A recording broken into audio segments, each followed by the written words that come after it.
안녕하세요. 박미수 강사입니다. 오늘은 원료와 계산이라는 주제로 함께 하겠습니다. 원료, 멀리 내다 보는 거죠. 멀리 생각하면서 사는 것을 말을 합니다. 말 그대로 계산은 계산을 하면서 사는 건데 우리가 삶을 살아가면서 여러 가지 고민들로 우리가 살아가요.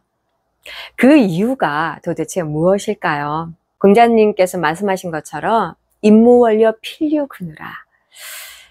멀리 생각하지 않으면, 멀리 내다보지 않으면 반드시 앞에 근심이 생긴다라는 말씀인 거죠. 그래서 우리는 삶을 살아갈 때 원료를 하면서 삶을 살아야 합니다. 멀리 내다보고 멀리 생각하면서 살지 않으면 매 순간 쫓기면서 우리가 삶을 살아가게 되죠. 그래서 더 근심을 하면서 우리가 살아가게 되는 겁니다. 그런데 보통은요, 이 원료와 계산을 같다고 생각을 합니다. 무엇 때문에 같다고 생각을 할까요? 이익 때문에 원료와 계산은 같다라고 생각합니다. 다산 정약용께서 그러셨죠. 세상은 이익과 손해가 있고 옳고 그름이 있다라고 얘기했던 것처럼 원료와 계산은 우리는 자기 자신이 더 나아지기 위해서 하는 거라고 생각을 합니다. 그런데 사실은 원료와 계산은 다릅니다. 자, 왜 다른지 우리 인생을 비유해서 한번 설명을 해봐 드릴게요. 자, 여기는 원료하는 사람이 있습니다. 자, 이쪽은 계산을 하는 사람이에요. 원료하는 사람과 계산을 하는 사람은 자기 인생의 목표가 같습니다. 자기가 선택하는 목표가 있어요. 관역이 여기에 있어요. 근데 본인이 활을 쏴요. 활을 쏘는데 원료를 하는 사람은 어떨까요? 이 사람은요, 활을 쏘도 자기의 방향을 압니다. 자기 인생의 방향을 알아요. 그런데 계산을 하는 사람은 계산을 하다 보니까 방향을 보기보다는 무엇을 볼까요? 속도를 봅니다. 여기에 똑같이 가고자 하는 목표, 여기도 똑같이 가고자 하는 목표는 같지만 추구하는 것이 다릅니다. 이 원료하는 사람들은요, 방향을 알기 때문에 어떠한 여러 가지 화살을 쏘면서 여러 가지 굴욕의 역경과 풍파가 와도 이 화살을 세게 당겨서 관역에 쏘아 맞히는 거에 집중이 되어져 있습니다. 그러니까 자기 인생은 중요한 것에만 집중을 한다는 겁니다. 그렇죠? 자, 그런데 계산을 하는 사람은요, 이 사람도 똑같이 화살을 쏴요. 화살을 쏘고 똑같이 여러 가지 삶의 풍파가 옵니다. 풍파가 올 때 이 사람은 관역적으로 쏘기보다는 무엇을 하느냐? 계산을 하기 때문에 두 가지의 갈래길이 생깁니다. 이익과 손해. 이익과 손해라는 양갈래가 생길 때 계산을 하는 사람은 무엇을 쫓아가죠? 네, 이익을 쫓아서 갑니다. 또 우리가 인생을 살다 보면 또 두 가지 갈래길이 또 생기게 되죠. 이익과 손해라는 갈래가 또 생기게 됩니다. 이익과 손해가 또 발생이 돼요. 그러면 이 사람은 또 어디를 선택해요? 이익을 선택을 합니다. 그 다음에 똑같아요. 또 이익을 선택해요. 어느 순간 가서 보니 자기 자신이 뭔가 돌부리에 넘어졌거나 어떤 문제에 크게 봉착이 되어졌을 때 그때 딱 느끼죠. 내가 가고자 하는 긴 이곳이었는데, 내가 목표를 설정했던 곳은 이곳이었는데 나는 다른 곳으로 와 있네. 그래서 자기가 가고자 했던 곳과의 차이가, 갭의 차이가 굉장히 크게 나는 거죠. 나 지금 어디에 있지? 내가 원하는 삶은 이게 아니었는데 내가 왜 여기를 왔지? 내가 왜 이쪽으로 가고 있지? 이 계산을 하는 사람은요, 인간관계에서도 똑같이 계산을 합니다. 내가 이 사람을 만나면 이렇게 될 거야.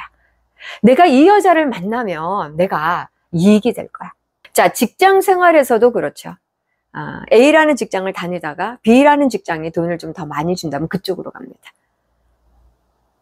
그쪽으로 가서 또 다른 곳에 더 많이 주는 곳이 또 생겨지게 되면 또 그쪽으로 옮겨지게 되죠. 이 사람은 무엇을 쫓아간다? 계산을 하면서 이익을 쫓아가기 때문에 그렇습니다. 이 사람에게는 꿈이 없을까요? 자기의 목표가 없었을까요? 분명히 있었을 겁니다. 근데 이 사람은 무엇을 보고 간다? 속도를 향해서 가고 있습니다. 속도를 향해서 무엇을 쫓아서 간다? 이익을 쫓아서 갑니다. 본인에게 손해가 되는 건 절대로 하지 않죠. 사람을 만나는 것도 손해가 되면 단절을 하게 되고, 자기가 무언가를 베푸는 것에서도 어떻게 되죠? 손해와 이익을 따지다 보니 베품을 하지 못하게 되죠. 그래서 인간관계에서도 신뢰성을 느낄 수가 없고 함께 갈 수 있는 사람이라고 느끼지 못합니다. 이런 사람들은 결혼 생활에서도 문제가 되죠. 자녀와의 관계도 그렇고 부부와의 관계도 그렇고 또 형제의 관계에도 그렇습니다. 그래서 여러분, 우리는 자기 자신의 사실은 고민은 원려를 하면서 삶을 살아가면 이렇게 어떤 여러 가지의 굴곡이 오는 것에 현명하게 우리는 대처를 할 수 있는데, 이익에만 쫓아가다가 보면 항상 흔들려지죠. 갈대처럼 흔들리는 삶을 살아가게 됩니다. 원려하는 사람, 중요한 곳에 집중을 하다 보니 여기에 이익과 손해가 분명히 발생이 됐었을 텐데도 불구하고 이 사람은 자기가 가고자 하는 곳에 갑니다. 그래서 이익과 손해는 중요하게 생각하지 않습니다. 본인이 베풀어서 손해가 나도 베풀죠. 자기가 가는 목표대로 가기를 원한다면.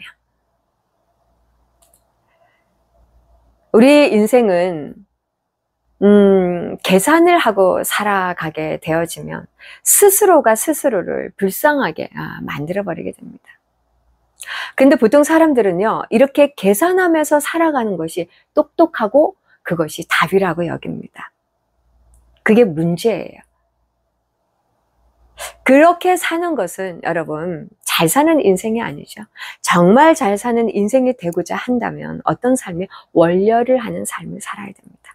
우리는 죽음이 있기 때문에 우리 인간은 아름답습니다.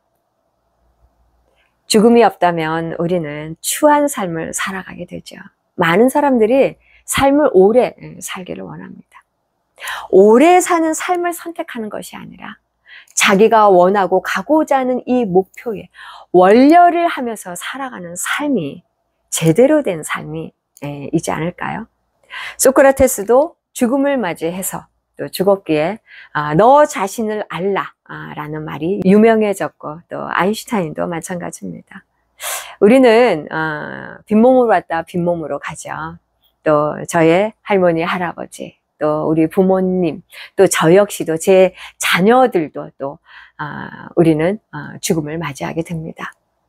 오래 살려고 하는 그 인생의 목표를 갖는 것이 아니라 매 순간 살아가는 그 삶에 계산적이지 않고 원려를 하고 살아가는 삶이 진정한 내 삶으로 살아가는 것이라 생각이 듭니다.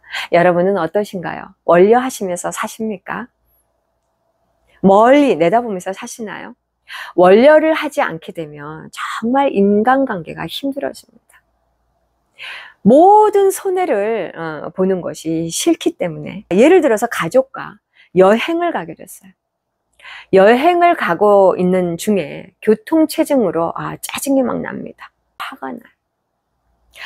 이익만 따지는 사람, 거기에서 자기의 감정을 굉장히 표출을 하죠. 왜 이렇게 차가 많이 막히는 거야? 도대체 여기 있는 이 사람들은 도대체 왜 이렇게 차를 끌고 나온 거야? 뭐 여러 가지 불평불만을 합니다. 그렇게 하다 보면 그 가족이 즐거운 마음으로 여행을 하는 과정 중에 즐거운 감정이 다운이 되겠죠. 무엇에 집중을 못한 겁니까? 중요한 것에 집중을 못한 겁니다. 그때 그 상황에 중요한 것은 무엇이죠? 함께 즐겁게 시간을 보내는 것, 즐거운 시간을 함께 하는 것이 중요한 시간인 겁니다. 중요한 겁니다. 그런데 이익을 따지는 이 사람에게는 손해를 보는 게 싫어서 자기의 감정을 분출을 하다 보니 가족들이 즐거움을 가져야 하는 것을 파괴시키는 거죠. 사실은 그렇게 하는 것은 그 사람의 권리가 아닌데도 말이죠. 여러분, 우리는 원려를 하면서 손해와 이익에 치중하는 삶이 아니라 원려하면서 자신이 가고자 하는 목적지에 도달하는 우리가 되어야겠습니다. 여러분의 삶에도 원려하는 삶, 매 순간순간 쫓겨서 사는 삶이 아니라 이것을 하면 되겠지, 저것을 하면 되겠지, 이렇게 계산적인 삶이 아니라 멀리 내다보면서 흔들리지 않는 고든 나무가 되어서 우리는 나가야 된다고 봅니다. 원려하는 삶 사시기 바랍니다. 매 순간순간에 고민에 허덕이면서 자기 자신을 속도만 쫓아가는 것이 아니라 인생은 속도가 아니라 방향이다. 그래서 나의 삶을 원려하면서 살아가는 것이다 라고 하는 것을 여러분이 아셨으면 좋겠습니다. 네, 오늘 강의는 여기서 마치겠습니다. 구독, 좋아요, 알람 설정 부탁드리고요. 네, 다음 시간에 또 찾아뵙겠습니다. 감사합니다.